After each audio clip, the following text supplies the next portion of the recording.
Welcome to our 5 on 5. We're pleased to welcome back Michael Rondeau, the CEO of the Cow Creek Tribe. Michael, good to see you again. How are you today? Nice to be here. All right, so let's start with, obviously many people know Seven Feathers Casino is I assume, your main operation. But what other businesses do you operate? We have several businesses. We connected to our resort are RV parks. We have a truck and travel center. And we try to promote the areas basically for people to a destination resort, so that there are a lot of things to do there, with the river being there, fishing, so on, so forth. We also have entered into the agricultural field.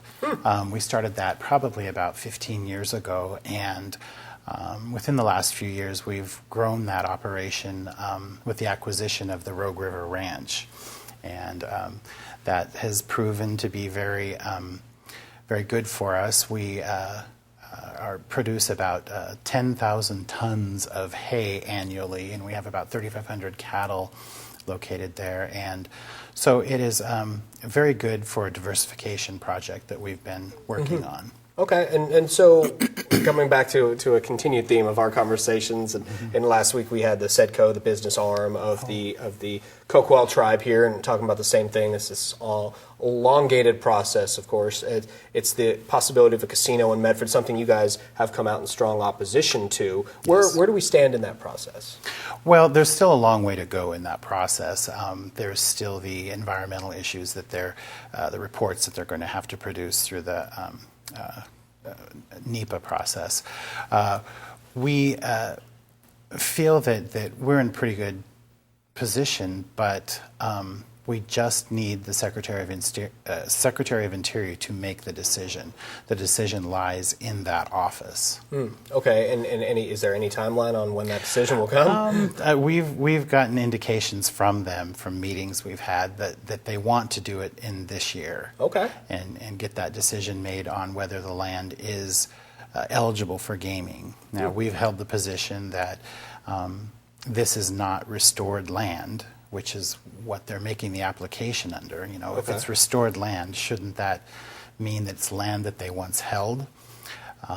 They did not hold that land, and we feel it's what would be part of a two-part determination process, and that would allow the governor to be involved, as well as city and county would have more voice in that. Okay, and Governor Kitzhaber has come out in opposition to the proposal. He did. Have we heard from Governor Brown on this? Governor Brown has it under consideration now, and we've been told that it'll be sometime soon. Okay, all right. So something I found interesting in talking to the SEDCO people last week is there is a Three Rivers Casino that is a Class II facility, and that's in Coos Bay, which I'm told is 3 miles from the Mill Casino that the KOBI operate.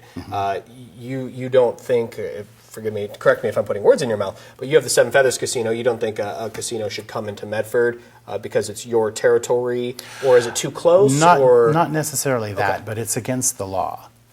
The reason that the Three Rivers Casino was able to open a second location, so like practically neighbors, is because, well, that is their Aboriginal territory. Okay. But the land that they placed it on was actually land that they had owned prior to the Indian Gaming Regulatory Act. So it is eligible for them to do gaming on that land. Okay, and because, the KOBI just bought this property a few years ago. Yes, and there's a section in the Indian Gaming Regulatory Act for that. It's the two-part determination and the process there that they would have to go through. And if they did that, I think that's what everyone else has been advocating for, is if they would use that process. Okay, and we've heard from a lot of people want a convention center in Medford, and what they're hoping to do is open a casino. This wouldn't be a convention center.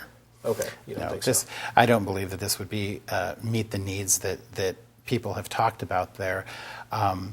This would be a gaming center that would challenge, if not most likely put a lot of the lottery businesses out of business.